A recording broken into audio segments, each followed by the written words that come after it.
পৰ্যায়ত আছে হয় আমাৰ আৰ্গুমেণ্ট কৰিলে এতিয়া পিছত তেখেতে চাগে গধূলি কি দিয়ে আজি ৰিজাৰ্ভে কৰে নে আজি দিয়ে সেইটো আমি এতিয়ালৈকে গম নাপাওঁ আৰু আমাৰ আৰ্গুমেণ্ট হৈ গ'ল আৰু আৰ্গুমেণ্ট আপোনালোকৰ সম্পন্ন হৈছে চৰকাৰী পক্ষৰ ফালৰ পৰা এতিয়া দিয়া হৈছে নেকি এতিয়া আকৌ তেওঁলোক আকৌ দিলে কিবা এতিয়া হৈ গ'ল সেইটো এতিয়া কি হ'ব কি আশা কৰিছে আজি পাব পাৰে বুলি ভাবিছে সেইটো আৰু ঈশ্বৰে জানে সেইটো কোৰ্টে জানে জাজে জানে চ' আমি হোপ কৰিছোঁ সদায় হোপ থাকিবই আমাৰ যে আমিও মানে বেইল পাব ন্যায় পাব কাৰণ 7 মাহ জেলত ৰখাটোতো আৰু ইমান সহজ কথা নহয় 200 দিনতকৈ বেছি তেওঁৰ ভিতৰত আছে চাওক এই গোটেই কেছটো কিহৰ ওপৰত ধৰিছে যে এটা তেওঁলোকৰ এইটো কোনো প্ৰুফো নাই আপুনি যদি কয় মোক যে মই আপুনি কৰিছোঁ সেইটোৰ ওপৰতে কেছটো হৈছে যে কোনো প্ৰুফেই নাই যে দুটা কথাতে তেওঁক ধৰি আছে যে এটা তেওঁ বোলে আপুনি যেনেকৈ কৈছে সুৰা বটল দিছিলে সেইটো যাৰ কোনো প্ৰুফ নাই আৰু যিটো 17 তাৰিখে দিয়া বুলি কোৱা হৈছে আৰু তেওঁৰ এই হেৰিটো হৈছে 19 তাৰিখে যিটো 17 তাৰিখে আৰু আনটো যে তেওঁ জোৰ জবৰদস্তি নিছে সেইটোৰো কোনো প্ৰুফ নাই কোনো জোৰ জবৰদস্তি আৰু জুবিনকতো কোনেও নিব নোৱাৰে তো মই সেইটো ভাবোঁ যে মানে কেছটো বহুত মানে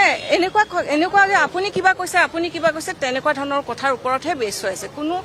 এভিডেন্সৰ ওপৰত বেছ নাই হ'ব মই সেইখিনি ক'ব মই ভাবোঁ জুবিনৰ নিচিনা ইমান ডাঙৰ এজন সত্তা আমাৰ মাজৰ পৰা গুচি গৈছে এটা ডাঙৰ কালচাৰেল ভেকিউম এটা হৈছে এই ভেকিউমটো আমি সৃষ্টিশীলতাৰে আমি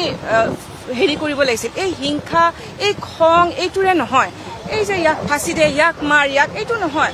জুবিনে যিটো এটা আমাৰ কালচাৰ অসমীয়া জাতীয় জীৱনত যিটো ভেকিউম এটা ক্ৰিয়েট কৰি গৈছে সেইটো আমি সৃষ্টিশীলতা মানে আৰু নতুন নতুন মিউজিক বনাই নতুন হেৰি কৰি পেলাই আৰম্ভ কৰিব লাগিছিল আমি এতিয়া মই ৰাইজলৈ কাটৰ এয়া অনুৰোধ কি এয়া আমি হিংসা খংবোৰ এৰি আমি ভাবোঁ যে আমি আকৌ আমাৰ অসমীয়া জাতীয় জীৱনত আমি আকৌ মৰম চেনেহবোৰ যাতে ঘূৰাই আনো এইখিনিয়ে মই থাকোঁ জুবিনক হেৰুৱাব লগাত দুখ যে আমাৰ কিমান শ্যামকানু মহন্তৰ কিমান বেয়া লাগিব তেওঁৰ এজন কিমান নলৰ গলৰ বন্ধু যিজন মানুহে তেওঁৰ যিবোৰ ভিজন আছে সেই ভিজনখিনি তেওঁ কিমান ছাপোৰ্ট কৰিছিলে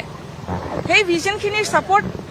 প্ৰথম দিনৰ পৰাই আজি 13 বাৰ নৰ্থ ইষ্ট ফেষ্টিভেলত তেওঁ গৈছে তেওঁ ছিংগাপুৰত গৈছে বেংককত 2 বাৰ গৈছে তেওঁ